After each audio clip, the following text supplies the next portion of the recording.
faut comprendre, c'est qu'il y a une vague qui arrive. Il faut la prendre. Il faut la prendre à temps. C'est dès maintenant qu'il faut la prendre et c'est pas 1er juillet 2024. Beaucoup de confrères et de consoeurs me disent mais c'est un sujet informatique. Mais si on regarde bien les textes, si on regarde bien la réforme et si on creuse un peu, c'est loin d'être informatique ou que informatique. Le conseil que je peux donner aux consoeurs et confrères, c'est de s'entourer de bonnes personnes, de bons talents finalement, qui vont permettre de faire le relais sur ces sujets qui sont à la fois techniques, mais également métiers. Quand l'expert comptable n'a pas le temps d'aller sur ces sujets ou qui n'a pas envie d'aller sur ces sujets, ça arrive. John, ravi de t'avoir avec moi aujourd'hui. Comment vas-tu ?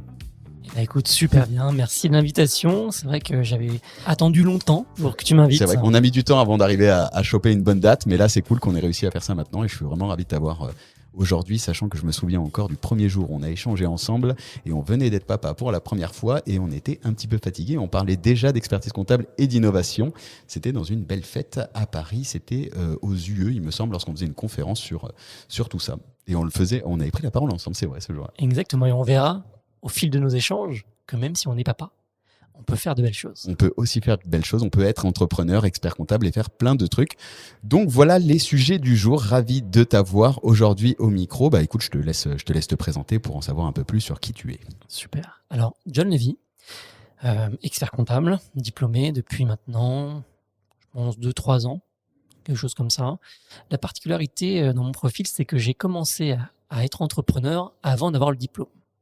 Puisque ça fait 5 ans que j'ai monté mon cabinet de conseil, qui était destiné plus aux grands comptes, notamment les banques et les assurances, où j'intervenais pour apporter mon soutien aux directeurs financiers dans la mise en place des outils informatiques de nouvelle génération. Alors, on ne parlait pas d'IA encore, mais on y était presque, avec une data qui était pistée de bout en bout pour permettre notamment aux consolideurs d'aller sous un presse-bouton avoir ses KPI ou ses intercos bien renseignés. Okay. Donc, il y a 5 ans, on parlait de ça déjà dans les banques et les assurances. Et donc, dès que j'ai eu mon diplôme, je me suis mis à regarder de près ce qu'un expert comptable pouvait proposer également aux métiers traditionnels. Puisque, de par mon parcours, et j'y reviendrai dans un instant, j'ai pu mettre à profit tout ce que j'avais pu emmagasiner comme expérience auprès des grands comptes, finalement des tips, des usages, des outils pour les petits comptes, ETI, PME, mais également les petits entrepreneurs, pour les aider à fluidifier la communication avec leurs experts comptables et finalement répondre à leurs vrais besoins qui sont finalement les attentes de communication, de restitution, de pilotage, de vision, d'accompagnement et de conseil. Comment t'en arrives à créer ta boîte de conseils pour les grands comptes ? Donc c'est vraiment, c'est pas le truc dans lequel on va se dire on va se lancer avant au moins d'avoir le diplôme d'expertise comptable. Comment t'en arrives à lancer ça avant ? Alors déjà, il faut regarder mon parcours académique. Moi, j'ai commencé un parcours qui est assez atypique puisque je me suis orienté la première année de ma licence sur un diplôme visant à avoir un rôle de broker en salle de marché. Donc avec beaucoup d'informatique, beaucoup de maths, beaucoup d'analyse, beaucoup de KPI à modéliser grâce notamment à VBA. Suite à deux stages en salle de marché chez Calion, je me suis vite rendu compte que c'était pas fait pour moi. Et j'avais la chance dans mon entourage familial d'avoir un cousin qui était expert comptable et qui s'installait au même moment où je me posais des questions sur mon avenir professionnel. Et il m'a pris en main et m'a autorisé à passer des week-ends et des soirées dans son cabinet en période fiscale pour comprendre finalement le rôle d'un expert comptable vis-à-vis de ses clients. Et la particularité de cet expert comptable, c'est qu'il était très proche de ses clients, qu'il apportait beaucoup de conseils. Et finalement, j'ai vu en cette expérience la valeur ajoutée qu'un expert comptable pouvait apporter à son client et j'ai été tout à fait séduit puisque quand on est en salle de marché, on n'a pas la relation physique avec les clients. C'est beaucoup de téléphones, beaucoup de mails, beaucoup de tweets et au final, on a très peu de relations humaines et c'est ce qui me manquait dans ma vision long terme académique mais également professionnelle et c'est pour ça que j'ai tout de suite bifurqué dans le même établissement scolaire vers un CCA, un master CCA qui me permettait d'avoir les équivalences pour passer le DSCG et après le DAC. Donc à l'issue de mon CCA, j'ai eu un petit coup où finalement j'avais plus envie d'être expert comptable. Je me suis dit allez hop, on va se lancer en CDI en établissement bancaire. Okay. Et d'où mon appétence pour ce milieu où j'ai eu un poste de risk manager, finalement contrôle interne pour ceux qui ne connaissent pas le terme. Et je me suis amusé à décortiquer des sujets fiscaux, sociaux, comptables et tout de suite, je me suis dit, mais en fait, c'est le travail d'un expert comptable ou d'un commissaire aux comptes. En tout cas, c'est des sujets qui rentrent dans le champ de compétences de cette profession ou de ces professions. Et donc, je me suis dit, bon, je vais peut-être repartir dans les études. Et donc, je suis allé toquer auprès d'une école spécialisée à Paris, qui est à Miromesnil, pour reprendre mon DSCG et le DEC dans la même école. Et donc, du coup, j'ai fait des cours du soir. Et j'ai arrêté mon CDI avec cet établissement bancaire et je suis allé dans un cabinet. Pas très tradis que ça, puisque finalement, ils avaient également une cellule banque et assurance pour faire le lien avec mon expérience passée. Okay. Et c'est là où j'ai découvert vraiment tout le milieu d'expertise comptable, de commissaire aux comptes, puisque j'ai été également sur des missions de commissariat aux comptes pendant 3 ans. Ouais. Et c'est là où j'ai touché à la fois à ces 2 métiers, expert comptable, pour la tenue classique de FinTech, mais également commissaire aux comptes pour le compte de mutuelle ou d'assurance. Et j'ai eu la chance, dans le même cabinet, de goûter également au conseil grand compte. Donc c'est là où j'ai découvert vraiment le métier de consultant. Plutôt gros cab Alors c'était une taille moyenne. Ok, taille moyenne. On avait effectivement des très très beaux dossiers, du fait des spécialités et des spécialistes qu'on avait en interne dans ce cabinet.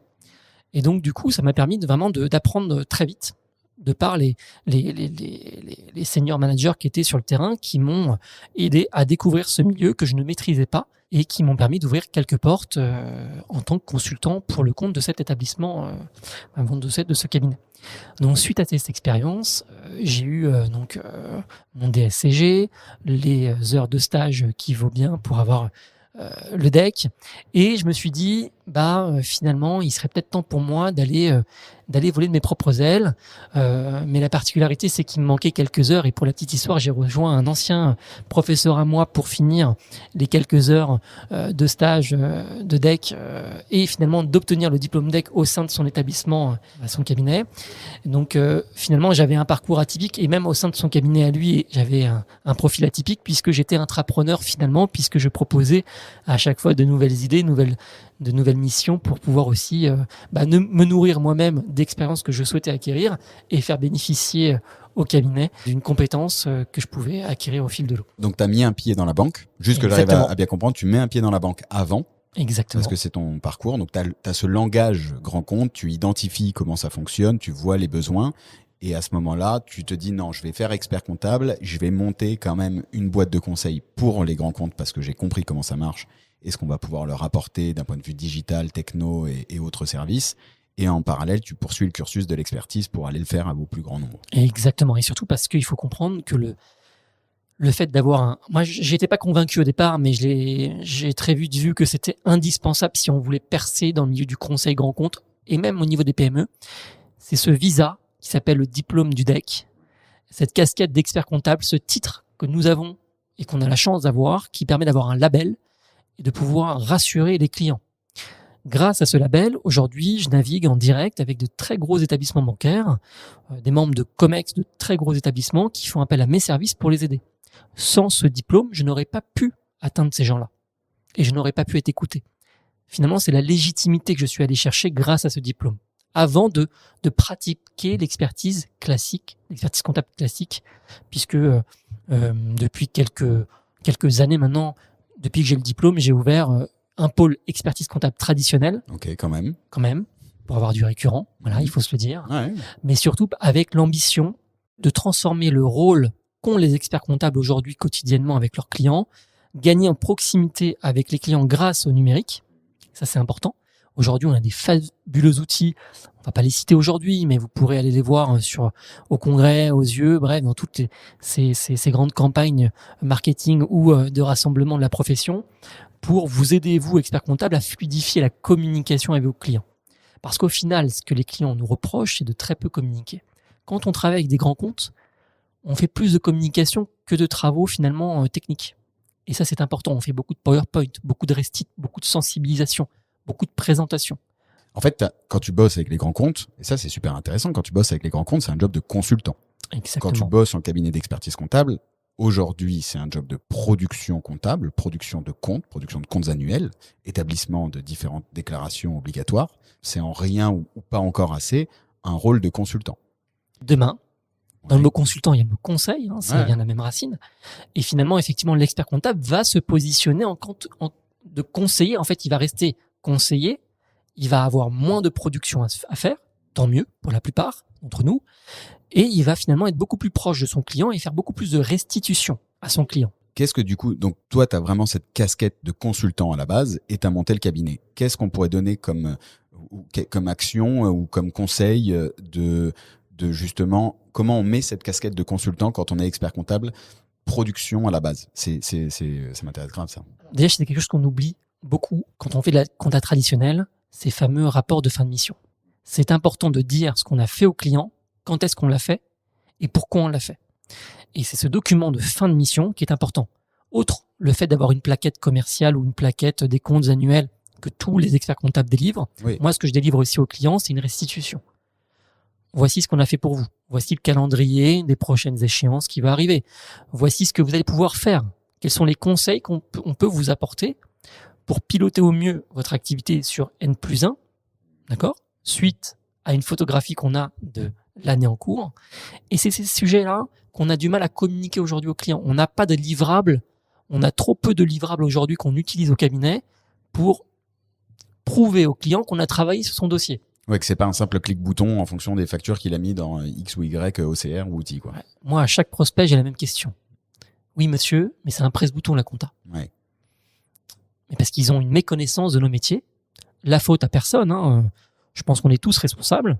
Mais l'idée, c'est de remettre l'expert comptable au cœur des sujets. Ouais. Et de dire aux clients, finalement, que oui, vous avez raison, on fait également du presse-bouton, tant mieux. Ça nous permet de passer du temps à vous conseiller et communiquer avec vous, vous téléphoner. Moi, ça m'arrive de téléphoner à des clients juste pour savoir comment ils vont. Et ils sont très contents de ça. Et ils sont très contents. Bien sûr. C'est à ce moment-là où on a une vraie reconnaissance de nos clients parce qu'ils nous disent merci de nous avoir appelés, je m'y attendais pas et je suis très content de vous avoir eu au téléphone. Tu lèves l'objection tout de suite où ils te disent oui mais mon expert comptable je sais pas qui c'est, je l'ai jamais au téléphone, il sait pas ce que je fais quoi. Exactement. Et pour le faire, il faut avoir des outils en interne pour pouvoir s'organiser. Nous au cabinet, on a des outils d'organisation qui nous permettent de savoir où en est le dossier, qui a appelé le client, à quel moment, quelles sont les prochaines étapes. Quand on a un appel entrant, on a une plage de notation, de commentaires où on va pouvoir noter les besoins du client. Mes équipes me taguent s'ils ont besoin que je passe à l'action ou pas. Et finalement, le fait de cumuler l'informatique avec les notions traditionnelles d'expertise comptable, on va beaucoup plus vite, beaucoup plus loin et on répond beaucoup plus vite aux besoins de nos clients. Et je pense que c'est essentiel aujourd'hui d'avoir une réactivité et surtout de répondre précisément aux besoins du client et de pas taper à côté. Ouais, la mise en place d'un CRM est totalement indispensable aujourd'hui en cabinet, puisqu'un cabinet est une entreprise comme une autre et que si on veut pouvoir suivre les demandes et bien mieux répondre plus facilement, plus rapidement, il faut encore que l'information circule bien et soit juste. Exactement. Donc le conseil qu'on pourrait donner pour passer du moins pour ramener une brique conseil à la production comptable, c'est vraiment travailler le livrable. Exactement. Organiser le livrable. Créer quelque chose qui vous ressemble. Travailler sur des zones de compétences que vous voulez développer aussi.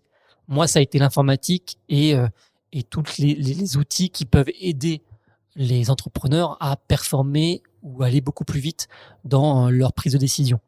Donc choisissez, moi si le conseil que j'apporte à mes consoeurs et confrères, c'est choisissez une zone d'appétence qui vous intéresse, fiscalité, informatique, gestion de pattes, et donnez de la teneur à vos restites pour aiguiller vos clients sur les sujets qui vous passionnent et qui vous donnent du fun au quotidien. Ouais, parce que ça reste un métier de service, et un métier de service, si on le fait sans fun, ça devient vite quelque chose qu'on subit. Exactement. En parlant de fun, du coup, tu t'es créé, c'est quoi aujourd'hui la structure? Combien t'as de structures? Alors, le nom c'est Trevis Advisory, qui a été créé en 2018, donc ça fait maintenant 5 ans de mémoire. 2018, si on fait un petit historique de 2018 à 2020, on faisait que du conseil grand compte. Okay. On avait 3-4 clients par an. On avait surtout des missions longues. On plaçait des consultants, des consoeurs et confrères également qui voulaient aller sur ces sujets. On les aidait à atteindre ces clients par l'intermédiaire du cabinet. Dès que j'ai eu mon diplôme dans les années 2020-2021, j'ai ouvert une branche expertise comptable où j'ai embauché mes premiers salariés CDI et alternants parce que malheureusement l'expertise comptable a besoin de stabilité dans le temps et donc d'avoir des équipes stables et identifiées par les clients. Et donc, du coup, il me fallait, moi, avoir une équipe stable, autre que les freelances que je faisais travailler en conseil par l'intermédiaire du cabinet Trévis. Et de par mon expérience sur le côté du conseil, j'ai vite vu que l'informatique, qui était quand même une zone de compétence et d'appétence que j'avais depuis tout jeune, me manquait au sein du cabinet Trévis. Et c'est pour ça qu'en 2020, pendant les années de Covid, j'ai cofondé avec d'autres fondateurs qui m'ont rejoint dans la partie, une agence d'informatique. Ok. En plus du cabinet et en plus du cabinet de conseil. Et exactement. Ce qui m'a permis en fait d'avoir finalement ce regard à 360 degrés, cette offre de service 360 degrés à la fois pour les grands comptes, mais également pour les petites sociétés, pour leur proposer également du service ou de l'édition de logiciels, puisqu'on va en venir dans un instant. Qu'est-ce qu'on fait dans cette agence informatique? C'est exactement ce que j'allais te dire. Qu'est-ce que c'est une agence informatique, quoi? Alors, nous, on a démarré avec de l'édition de logiciels pour mes clients ou pour les clients externes, pour leur concevoir un outil de back-office pour traiter la partie commerciale et gestion interne des équipes. Voilà. Donc ça a été une première aventure entrepreneuriale autre que l'expertise comptable ou le conseil, où on s'est mis à développer des outils informatiques. Voilà. On était éditeur de logiciels, donc on captait les besoins, on faisait les cahiers des charges, on allait en mode projet avec nos équipes pour aller concevoir l'outil, tout en ayant une brique derrière, et c'est notre spécialité, de drainer de l'information, donc de la data, pour en tirer une information pour que les équipes métiers puissent piloter leurs décisions, soit embaucher, soit réduire leur marge, puisqu'on a travaillé à la fois sur le système SIRH, mais également sur l'activité finance, mais également on a aussi conçu, pendant les années Covid, pour les pharmaciens, un outil aussi d'analyse des tests Covid. Voilà, donc on a un peu balayé tout sur cette activité d'IT informatique, d'agence de développement de produits informatiques, mais surtout avec cette fibre, cette ligne directrice de vous allez pouvoir collecter la donnée de vos services, de vos offres ou des ventes de vos produits pour mieux l'analyser et piloter votre activité. Ok, donc ça c'est ce qui va te différencier un peu d'une agence de dev tradi, c'est que tu vas y mettre ta brique data. Exactement. Pour comprendre comment l'équipe métier, le dirigeant, parce que c'était principalement des grands comptes à ce moment-là, j'imagine. Pas forcément, c'était même des startups qui se lançaient avec des fonds propres qui avaient plusieurs centaines de milliers d'euros en fonds propres, qui avaient besoin d'une solution pour consolider leur offre de services et leurs produits. Et donc du coup, nous on arrivait en soutien informatique comme une DSI externalisée pour concevoir leur outil. Les sensibiliser à certains sujets aussi de data. On les a aussi aidés à implémenter Power BI, qui était un de mes grands sujets au démarrage de mon aventure entrepreneuriale, qui aujourd'hui l'est moins. Je vous expliquerai pourquoi. Mais voilà, c'était un peu la fibre. Et donc pendant 2 ans, on s'est amusé à faire ces activités dans cette agence informatique. Ouais, donc du conseil. Du conseil, finalement, du conseil et du développement. Et côté grand compte chez Trévis, on avait cette particularité à avoir beaucoup de besoins qui tombaient en informatique pour renforcer nos dispositifs chez des clients en gestion de projet, notamment SI Finance, donc système d'information financier. Et c'est là où on s'est dit, finalement, cette agence informatique est une entité informatique en tant que telle. On va pouvoir aussi loger des consultants métiers et développeurs. Et donc, c'est pour ça qu'aujourd'hui, on a un peu bifurqué vers le ESN, finalement, tradi, qui va permettre d'aller chercher des profils dans notre base, soit en CDI, soit à l'externe, qui sont logés dans cette agence informatique pour aller alimenter mes besoins côté Trévis Advisory, côté grand compte. Donc, tu as créé une synergie un peu autour de toutes tes activités. Exactement. L'agence bosse aussi sur les clients du cabinet ? Tout à fait. Ils bossent sur quelques-uns.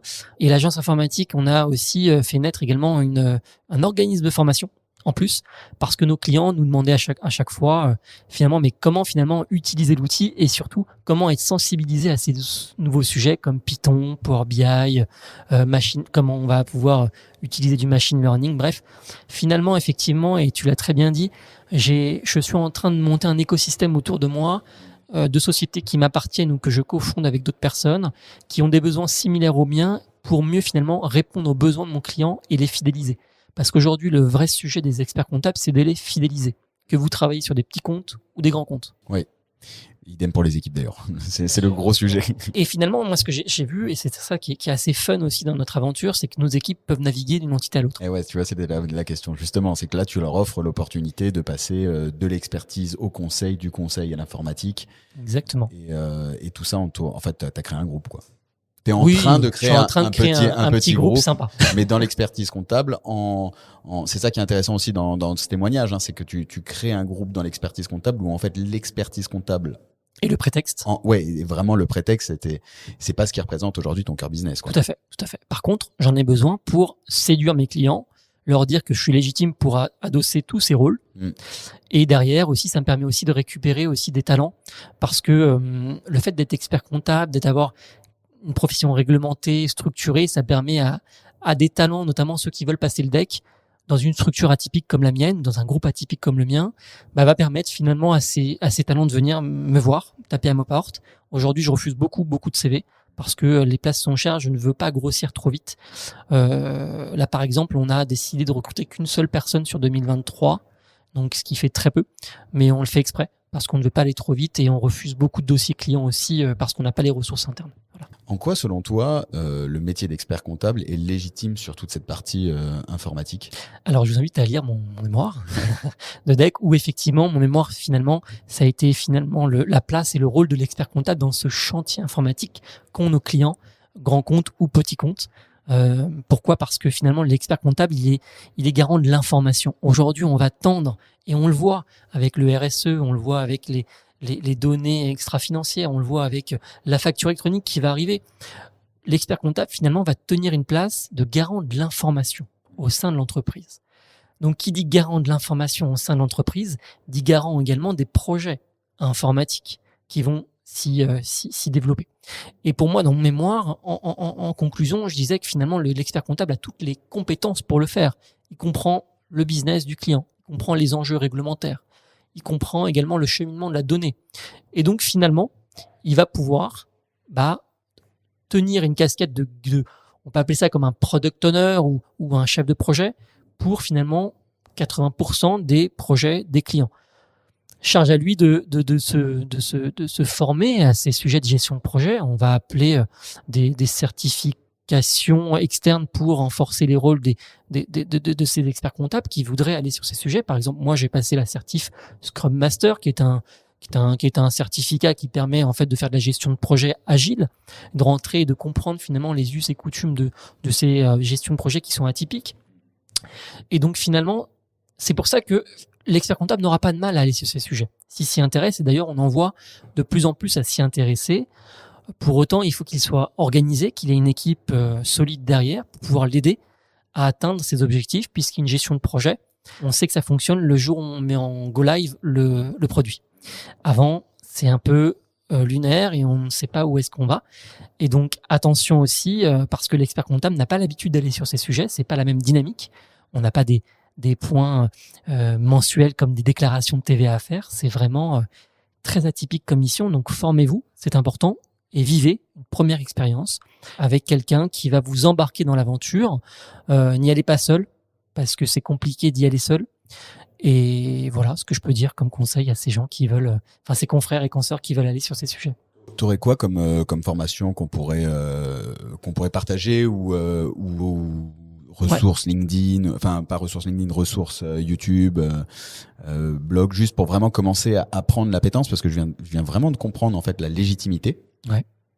Maintenant, je comprends la légitimité. Comment par où je commence si je veux me lancer dedans? Passer les certificats. Ouais. Donc comme tu disais, vous en avez Scrum plusieurs. Master. Vous avez Scrum Master, vous avez Product Owner, vous avez également, pour ceux qui aiment la data, allez chercher un certificat Microsoft. Alors elle change chaque année, mais vous allez pouvoir vous instruire effectivement en tout ce qui est les outils de Microsoft déployés par Microsoft dans ce certificat. Donc moi je pousse mes collaborateurs à le faire. Donc c'est important. Voilà, allez chercher des certificats comme un consultant finalement classique. Et ça t'est aussi utile, j'imagine, cette formation, ce certificat Scrum Master pour le métier d'expert comptable aussi, pour la gestion de ton CAB, etc. Vous allez rigoler, mais au cabinet, on utilise des outils de gestion de projet pour organiser nos travaux. J'avais fait pareil sur Earn. Ouais. Donc voilà. Parce que j'ai ça sur Booster Digital et que c'est tellement plus évident et ça marche très bien, quoi. Et puis c'est là où tu es encore plus présent auprès de ton client, tu as un meilleur suivi. Une autre de mes casquettes, j'interviens également en cabinet. Je suis mandaté par des régions, des CRO de régions qui me demandent d'intervenir au sein des cabinets pour les former à ces nouvelles façons de faire, nouveaux outils, etc. Et à chaque fois, je constate que les collaborateurs disent toujours je ne sais pas ce que mon collègue fait. Je ne sais pas ce que mon associé fait. J'imagine qu'il est toujours au golf, alors que pas du tout. Et voilà. Donc moi, ce que j'ai cassé comme questionnement au sein de mon cabinet, c'est toutes ces questions qui polluent, qui sont toxiques et qui finalement ne créent pas une bonne synergie au sein de mes équipes. Et maintenant, tout le monde sait ce que fait l'un et l'autre et tout va bien. Du coup, tu parlais, dernière question sur ce sujet informatique, mais au début, tu étais très Power BI. Ouais. Qu'est-ce qui fait que ça a changé ? Alors, moi, je me suis mis sur Power BI il y a 5-6 ans maintenant. Même avant, j'étais sur Pentao, qui est une vieille solution très très vieille, qui est pas ce qu'on appelle du business intelligence en libre service. Donc, c'est vraiment un vieil outil qui était utilisé par les développeurs et surtout pour les DSI pour contrôler certains KPI. Donc, moi, ça fait longtemps que je navigue dans ces sujets de data. J'ai décidé effectivement d'en faire une offre de service concrète Power BI il y a 5 ans, qui aujourd'hui je continue à faire, mais c'est pas ma source première. Pourquoi ? Parce que aujourd'hui je suis convaincu qu'il n'y a pas que Power BI qui existe. Il y a plein d'outils.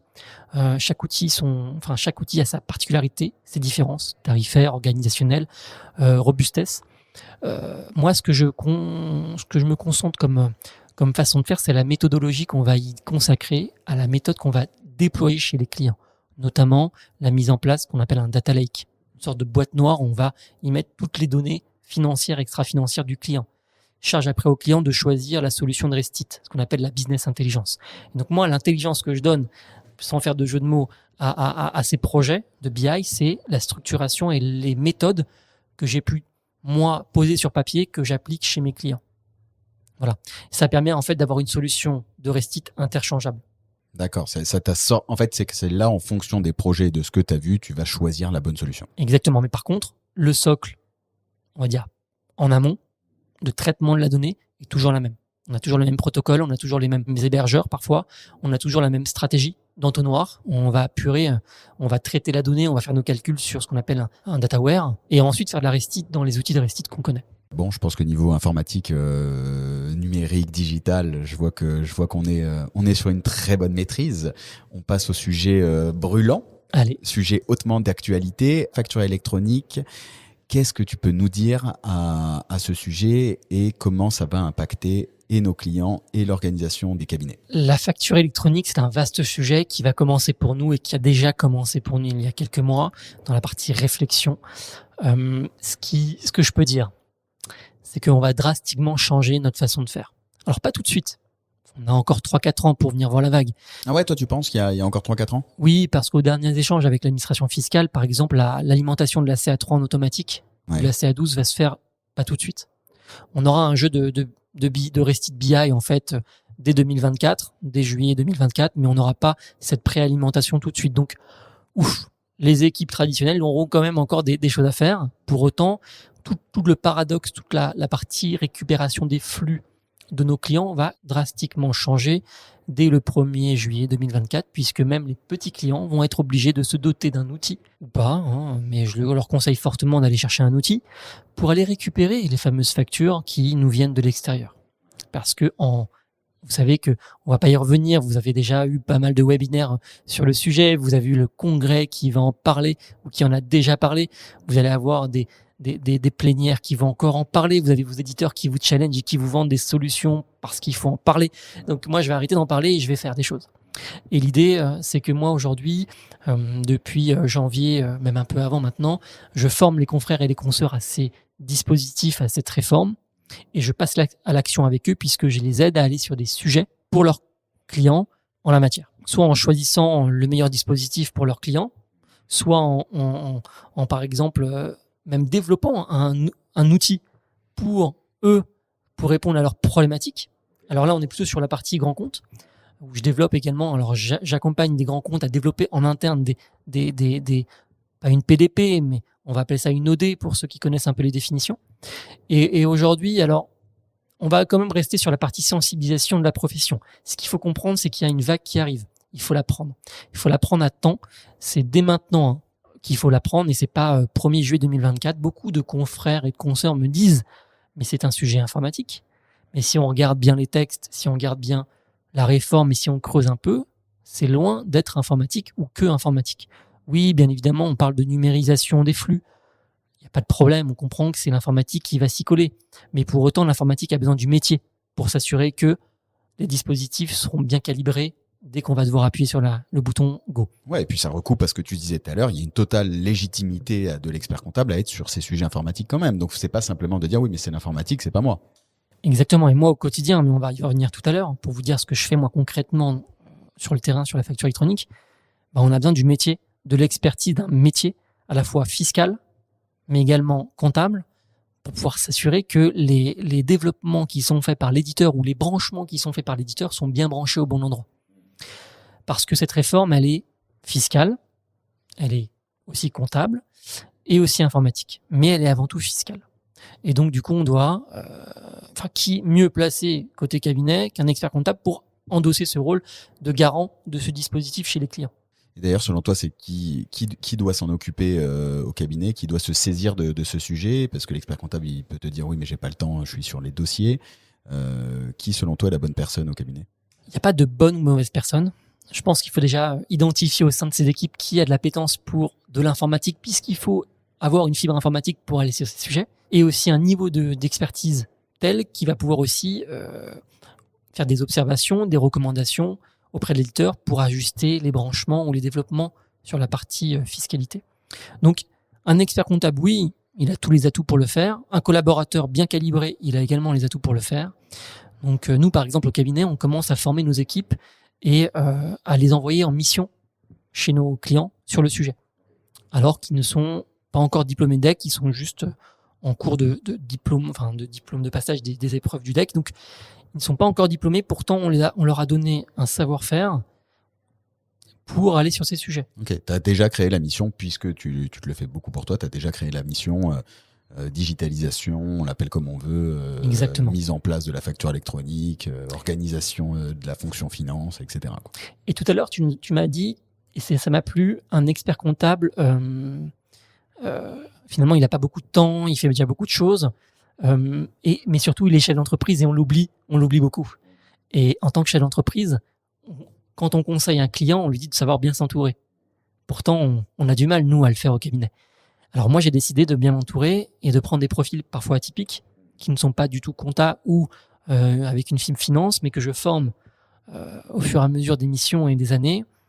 Et donc, le conseil que je peux donner aux consoeurs et confrères, c'est de s'entourer de bonnes personnes, de bons talents finalement, qui vont permettre de faire le relais sur ces sujets qui sont à la fois techniques, mais également métiers. Quand l'expert comptable n'a pas le temps d'aller sur ces sujets ou qu'il n'a pas envie d'aller sur ces sujets, ça arrive.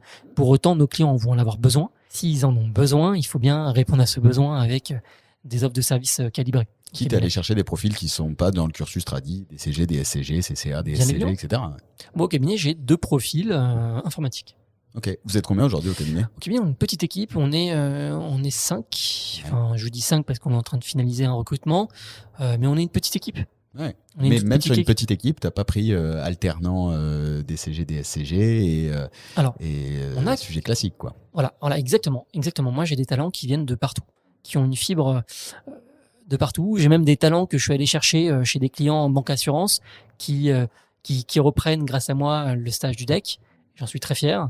Donc voilà, je préfère. Voilà. Donc le conseil, c'est de s'ouvrir aussi à d'autres profils pour embrasser cette révolution. Exactement, parce que l'expert comptable, nativement, n'a pas ces compétences.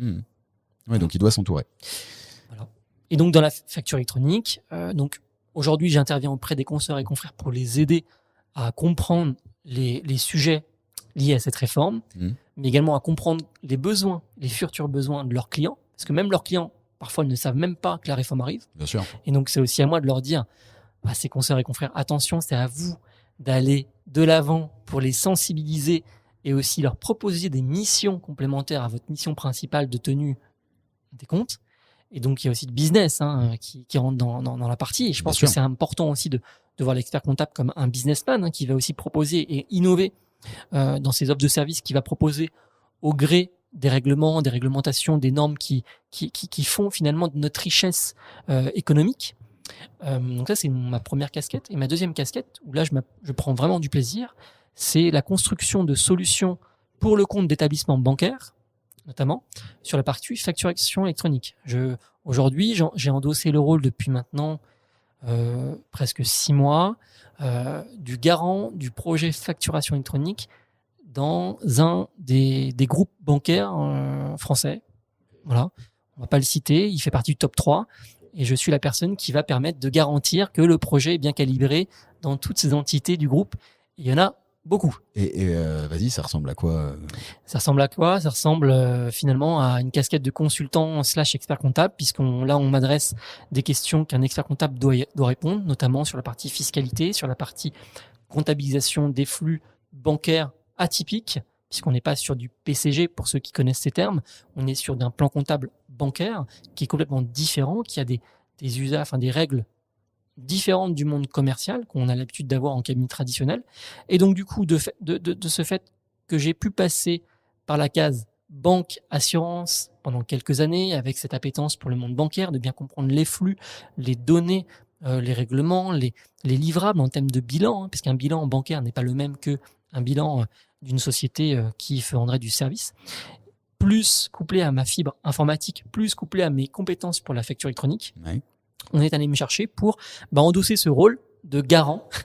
Alors c'est une lourde tâche, puisqu'on a énormément de monde. On a peut-être 3 ou 4 000 personnes qui sont impactées en sein de cette banque, même beaucoup plus, avec plus de 500 entités que je chapeaute. Donc ça fait beaucoup de travail. Et le rôle en fait que j'ai avec les équipes qui sont déployées chez ce client, qui sont les équipes du client renforcées soit par mes équipes, soit par des équipes externes, on va à la fois concevoir un outil pour les besoins spécifiques de certaines entités du groupe, mais également aller chercher, pour ceux qui ne souhaiteraient pas utiliser l'outil qu'on est en train de créer pour eux, un outil externe, donc une fameuse PDP. Ouais, c'est ce que j'allais te dire. En fait, soit tu leur crées leur PDP interne, soit tu les orientes vers une autre PDP. Exactement. En fonction des budgets, des appétences de chacun, en fonction du socle, système d'information de chacun, est-ce qu'ils sont sur Sage, sur Oracle, voilà, plein de questions. Ouais. Et c'est là où je m'amuse parce que c'est l'endroit où je mobilise mes compétences informatiques, comptables, fiscales, parle avec des gens qui sont assez haut placés dans ces entités et je m'éclate parce que j'endosse enfin ma casquette de consultant plus expert comptable. Comment tu gères ton temps? Comment tu fais? Comment je fais? Alors, il faut savoir que j'ai une équipe en or qui me soulage. Je leur dis toujours que ils ont accepté de rejoindre une équipe de fous furieux, parce qu'on est vraiment une équipe de fous furieux, moi le premier, où il faut me suivre. Ce qui est très fort dans mes équipes, et ils vont vite comprendre en écoutant ce podcast que je parle d'eux, c'est qu'ils ont compris mon langage. J'ai un vocabulaire qui est assez atypique, parce que parfois je donne un mot-clé et ils doivent comprendre de ce mot-clé toutes les tâches qu'ils vont devoir faire. Voilà. Donc, et ça, je suis très fier parce qu'ils me comprennent. Ils ont bien compris mon état d'esprit. Ils me suivent dans ma folie. Parce que ma folie, elle est très simple. C'est de répondre aux besoins de mes clients le plus qualitativement possible. De répondre aux sollicitations qu'on est capable de gérer. Et donc ça, ils ont bien compris et ils me suivent. Donc c'est génial. Alors la question de comment je m'organise, c'est très simple. Je délègue maintenant pratiquement toute la partie production classique, comptabilité à mes équipes qui connaissent très bien nos clients, qui ont suivi nos clients, qui savent les onboarder, les communiquer avec eux. Moi, j'ai un outil informatique sur mon téléphone pour suivre les avancements des dossiers. Je suis sollicité, peut-être une demi-journée par semaine sur les sujets d'expertise comptable, notamment sur les sujets atypiques, ou des nouveaux besoins de clients. Alors, combien on facture, combien est-ce qu'on est capable de le faire, est-ce que ça rentre de notre mission? Voilà, c'est des sujets classiques que mes équipes me posent. Mais sinon, ils ont libre accès aux outils du cabinet. Ils vont pouvoir produire les déclarations fiscales, produire les fameux livrables mensuels auprès de nos clients. Donc ça, c'est important. On a effectivement procéduré toutes les tâches dans notre cabinet. Ça, c'est un point aussi d'attention. N'hésitez pas, chers consoeurs et confrères, à faire des procédures interne, puisque ça va permettre en fait à vos équipes d'éviter de vous appeler constamment. Moi, j'ai une documentation interne qui permet en fait de répondre à 70% des questions qu'un collaborateur se pose. Sinon, il y a un référent qui permet également de faire le relais avec moi. Sinon, moi, quand je me consacre, c'est la temps de pause entre midi et 2 pour répondre à toutes les sollicitations de mes équipes expertise comptable. Donc en général, je mange pas le midi.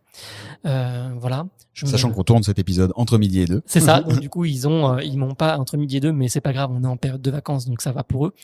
Et sinon, je me connecte le soir après 19h ou 20h pour finir quelques sujets un peu touchy, notamment si on a des levées de fonds en cours, des restructurations ou des échanges avec des avocats. Je le fais plutôt en fin de journée, après que mes sujets de conseil soient passés. Pourquoi ? Parce que quand on est consultant et quand on agit avec n'importe quel client, quand on a la casquette consultant, il faut être à 100%, voire même à 110%. Ah ouais. Donc toutes les sollicitations de mes équipes ou de mes clients, c'est pas en journée. C'est entre midi et 2 ou en soirée. Mes clients le savent, mes équipes le savent. Ouais, tu le dis. De toute façon, ils peuvent pas m'appeler. D'ailleurs, le téléphone professionnel est au bureau. Je ne l'ai jamais avec moi quand je suis en déplacement chez des clients. Ok. Voilà. Donc je suis injoignable. Le conseil que j'ai à donner à mes chers consoeurs et confrères, c'est de regarder dès maintenant. Donc on doit être à peu près octobre quand ce podcast va sortir. Novembre, ouais. C'est que déjà octobre, c'est un peu trop tard.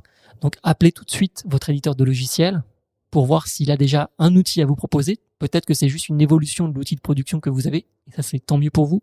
Mais surtout, comment votre client va pouvoir avoir accès à ces outils et comment vous allez pouvoir proposer à votre client un seul et même outil qui fera office de PDP pour gérer ces problématiques de réforme. Ok, donc le conseil, c'est que là, on est sorti du congrès, on a vu encore 200, 250 nouveaux éditeurs sur plein de choses, on ne sait plus de quoi il s'agit.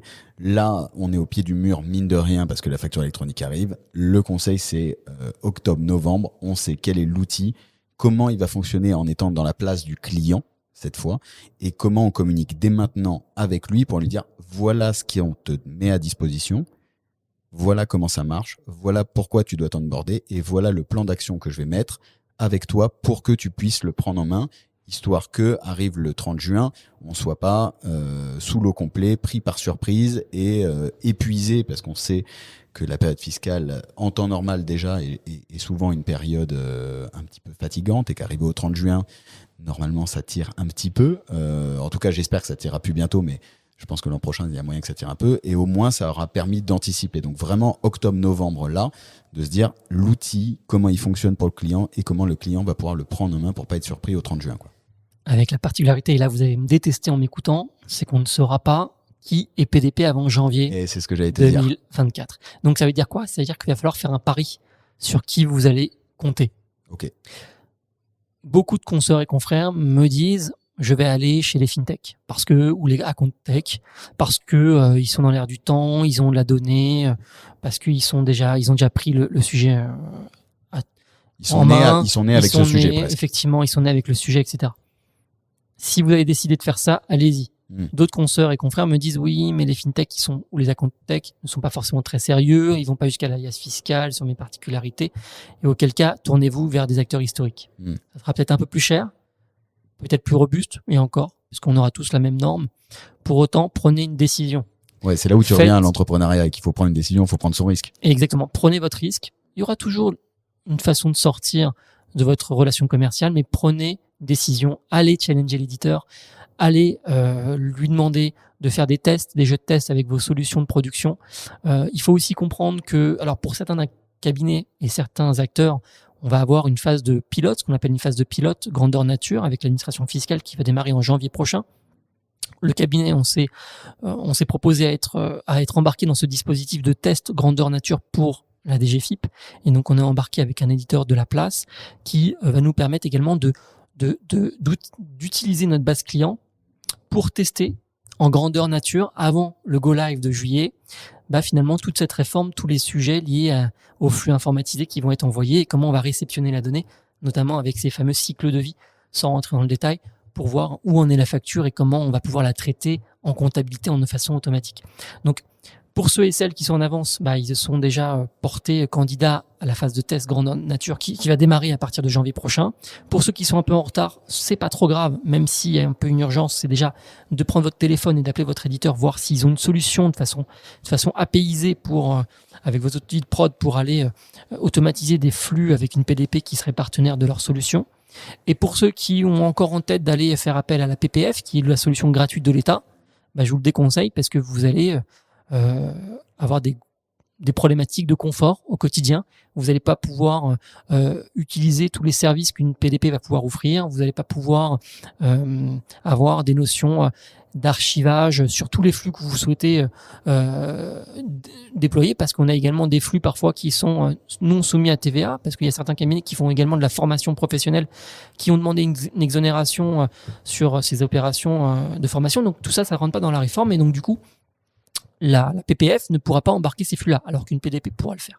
Et même vis-à-vis de vos clients, si vous avez des clients qui ont des factures qui ne sont pas soumises à TVA, ça ne rentrera pas dans la PPF, et donc du coup vous allez avoir plusieurs sources d'informations pour aller traiter votre comptabilité au quotidien, ce qui est aberrant aujourd'hui, puisque depuis quelques années on est sur un tout numérique. Si on est aujourd'hui dans cette réforme, c'est aussi pour centraliser ces flux vers un même acteur et de pas être obligé d'aller chercher à droite à gauche ces factures dans telle et telle plateforme. Donc, utilisez un seul acteur pour l'ensemble de vos clients. Obligez vos clients à aller vers cet acteur, en tant que faire se peut, c'est important, pour garantir à vos équipes collaborateurs au cabinet d'avoir un seul portail à traiter, une seule source d'information à aller chercher, et aussi de garantir une interopérabilité avec vos systèmes de production comptable et ces fameux portails PDP qui vont pouvoir collecter la donnée pour vous. Donc ça, c'est important. Très clair. Et bien communiquer avec les clients maintenant. Et c'est surtout et avant tout une affaire de communication. Ouais, on revient à ce que tu disais au tout début. C'est attention, messieurs et mesdames, les entrepreneurs, vous avez une vague qui va arriver, qui va vous coûter de l'argent, parce que c'est pas gratuit. Il y a un service en plus par le cabinet qui va être produit, proposé, l'accompagnement au quotidien pour cette fameuse réforme. Ce n'est pas gratuit, c'est du temps en plus. On oublie que on va avoir des reporting à faire en plus. On parle de e-transaction, e-reporting, e-invoicing. Tout ça, même si l'outil informatique va le faire, il faudra bien un humain pour les contrôler. Donc, on va avoir du travail en plus. Il faut arrêter de croire qu'on va avoir du travail en moins. C'est vrai, mais c'est surtout faux. Donc, en phase de transition, pour les 3 prochaines années, il faut aussi facturer ce temps en plus. Aujourd'hui, les cabinets qui tirent des prix vers le bas, je vous conseille de revoir votre grille tarifaire, parce que sinon vos marges vont baisser, vous serez en... Ouais, ça va devenir très très compliqué. La bataille des prix, ou alors ça va devenir des vraies grosses usines. Exactement. Et on le voit, il y a des rassemblements de cabinets qui travaillent en usine, on va pas les citer, qui font des rachats de cabinets ou de rassemblements pour effectivement avoir un pool usine, soit offshore, soit à Paris, pour traiter cette donnée. Moi, c'est pas ma stratégie. Elle est bonne, pas bonne, je n'ai pas d'avis, mais en tout cas pour mes clients, c'est pas adapté. Le temps file, 2 dernières questions, John. Allez. C'est quoi ta vision? On en a un peu parlé, mais si je peux résumer, c'est quoi ta vision du métier d'expert comptable dans 5 ans?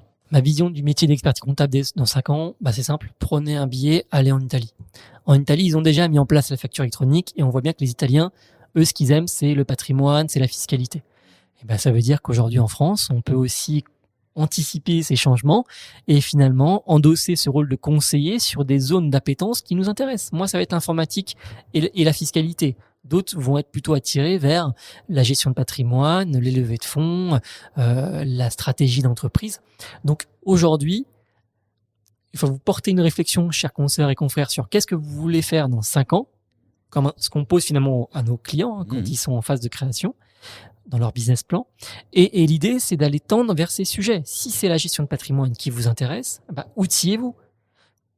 À la fois en certificat, à la fois en compétences académiques, mais même en partenariat divers et variés avec des cabinets pignon sur rue, ou même créer votre propre offre de service en la matière. Donc, dans 5 ans, chacun aura une trajectoire différente. Pour autant, on va avoir un socle qui est fabuleux de données qu'on va pouvoir traiter dans le cabinet de par cette réforme de facturation électronique. Donc, charge à nous d'en faire une information intelligible, parce qu'une donnée seule, ça vaut rien. Mais si on commence à mettre de l'intelligence humaine et la faire parler, là, ça a du sens. Et là, on va pouvoir conseiller nos clients. 100% aligné. Dernière question, du coup, si tu as une ressource à recommander, donc tout à l'heure on parlait des formations Scrum Master et autres, plus largement, une ressource pour mieux vivre l'expertise comptable, livre, blog, vidéo YouTube, personne à suivre. Alors, des personnes à suivre, il y en a beaucoup. Valérie, à toi, Alexis, qui fait bouger beaucoup de choses depuis quelques années. On entend beaucoup de bien de ta part, et en tout cas, je pense que t'as secoué un milieu. Merci. Et ça, c'est important, parce que c'est un milieu qui était était assez trop traditionnel et qui ne voyait pas les enjeux auxquels vont faire face les consoeurs et confrères dans les prochaines années. Donc ça, c'est très bien. Il y en a d'autres. Il y a des petites jeunes comme Julie, qu'on connaît tous, qui exactement, qui font bouger les lignes côté étudiant et pas que, puisqu'elle essaye finalement de faire comprendre en fait à la population que les jeunes peuvent s'exprimer et ont aussi des idées. Et parfois, les jeunes experts comptables installés ont des parcours atypiques et elle les met en lumière. Et ça, elle a un super podcast aussi. C'est super. Vous avez Cyril Desgrillard qui a depuis des années communiqué son attachement pour sensibiliser les jeunes, les former à ces nouveaux sujets. Et donc ça, c'est chapeau également pour lui. Alors il y en aura d'autres et qui vont aussi émerger. Voilà, j'en ai plus en tête, mais il y en a d'autres. Pour autant, il y a également des ouvrages sur lesquels moi j'attire votre attention. Il y a toute cette base documentaire que vous avez sur le site de Biblioordre ou Bibliothèque, pour ceux qui l'appellent comme ça, qui vont vous permettre de lire des mémoires, notamment les mémoires de futur qui sont primées par le Lab 50 au niveau de la région Paris. Donc vous avez tous ces sujets qui sont d'actualité qu'il faudra également lire. Vous avez également toute une base documentaire de professionnels d'expertise comptable qui viennent du Canada, et au Canada, il faut savoir qu'ils sont déjà bien loin de nous. Je crois que tu es parti les voir dernièrement. J'ai reçu Ryan Lazanis dans un épisode où en effet il est au Canada et c'est très intéressant d'échanger avec lui, et j'échange avec une petite communauté là-bas. Exactement. Ils ont un bon temps d'avance. Prenez votre loupe ou votre télescope et allez voir ce qu'ils font là-bas, parce qu'ils sont déjà bien en amont que nous, bien avancés sur beaucoup de choses, notamment le numérique. Il y a encore 5 ans de ça, quand une délégation de l'ordre est partie au congrès au Canada, ils sont revenus avec plein d'idées. Power BI, pour eux, c'était déjà un non-sens. Ils avaient déjà déployé ça depuis déjà des années. Donc, allez voir ce que font d'autres pays, d'autres consorts dans d'autres pays. On parle de l'Italie, on va parler de l'Espagne bientôt, puisqu'ils vont rentrer dans la facture électronique sur le même modèle français. Vous avez la Grèce, vous avez Londres qui est aussi une bonne plaque tournante avec beaucoup de professionnels. Il faut savoir que la réglementation est un peu plus sévère sur tout le marché, donc les outils sont assez... Il y a beaucoup d'outils qui sont produits sur le marché. Vous avez des outils qui ne sont pas encore en France. Vous avez des outils qui sont sortis. Il y a une tonne d'outils qui ne sont pas en France. J'étais à Countex ou sur un autre salon récemment. Là aussi, pour le coup, c'est un peu plus près que le Canada. Ils ont beaucoup d'avance sur l'organisation des cabinets, la proposition de services, le fait de se nicher, le fait de développer des offres de DAF part-time. En fait, le fait de développer des offres d'advisory, donc de conseil. C'est pour ça que je te posais la question au début. Tu vois, c'est super intéressant de voir comment tu mets ta casquette de conseil sur de la prod. Et c'est vrai qu'ils l'ont déjà, en tout cas, les personnes avec qui on peut échanger dans les salons là-bas ont déjà vraiment embrassé ça, quoi. Oui, je pense que c'est la tendance et c'est là où on va tendre. Ouais. Notre profession, c'est plus de conseils, moins de prod, mais pourtant la prod est essentielle pour faire du conseil et s'adosser à des outils du marché qui existent ou qui n'existent pas sur le territoire français, mais surtout et avant tout de s'ouvrir aux autres. Et je terminerai par une phrase que je dis toujours à mes clients, c'est une question d'humain. Notre métier est une question d'humain. Parlez entre vous, parlez à vos entreprises que vous accompagnez, parlez aussi à vos consoeurs et confrères d'autres pays, d'autres régions. Voyager, c'est important parce que ça va vous former, ça va vous forger et ça va vous donner une vision beaucoup plus fine et affinée du parcours que vous voulez adosser en tant qu'expert comptable dans 4, 5 ans, voire 10 ans. Magnifique, ce mot de la fin, je le garde. John, où est-ce qu'on peut te contacter ? Alors, vous pouvez me contacter sur LinkedIn, très réactif comme d'habitude, sur Twitter. Voilà, WhatsApp aussi, ceux qui souhaitent me contacter sur WhatsApp. Ouais, je vais pas mettre ton numéro sur le truc, mais on mettra en effet ton profil Twitter et ton LinkedIn. Exactement. Et toutes les autres sources dont on a parlé. Écoute, merci beaucoup, John. Merci à toi. C'était un vrai plaisir. Si vous êtes encore ici avec nous, c'est que l'épisode vous a plu. Alors, partagez-le au plus grand nombre, parce que plus on sera nombreux à écouter ce podcast, plus on sera nombreux à mieux vivre l'expertise comptable. Et je vous dis à très vite pour un nouvel épisode. John, encore une fois, merci beaucoup et à très vite. À très vite. Ciao.